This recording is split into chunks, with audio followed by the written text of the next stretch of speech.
सबसे पहले हम जिस जगह पर रहते हैं उस जगह पर परिंदे, जानवर, हैवान, इंसान, ये सब मिलकर जो है एक माहौल तैयार होता है।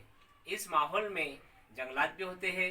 इस माहौल में मुख्तलिफ किस्मों की बस्ती, गांव, शहर भी होते हैं। प्यारे बच्चों, आपको पता है अगर जंगलात काट दिए गए तो क्या होगा? जंगलात काट दिए गए तो हैवानात के लिए रहने की जगह नहीं रहेंगी। क्यों? क्योंकि हरन, परिंदे, चीता, शेर ये सब जंगल में ही रहते हैं। अगर जंगलात काट दिए गए तो इनके रहने की जो जगह है वो तब्दील हो जाएंगी। तो हम जहाँ पर रहते हैं, जिस जगह रहते हैं, जिस बस्ती में रहते हैं, जिस शहर में रहते हैं, वही हमारा माहौल है। तो प्यारे बच्चों, आज जो है हम जमात पंजुम की किताब माहौल का मुतालिया हिस्सा नंबर 1 सबक नंबर 18 का हाँ माहौल और हम इस सबक का मुतालिया करेंगे।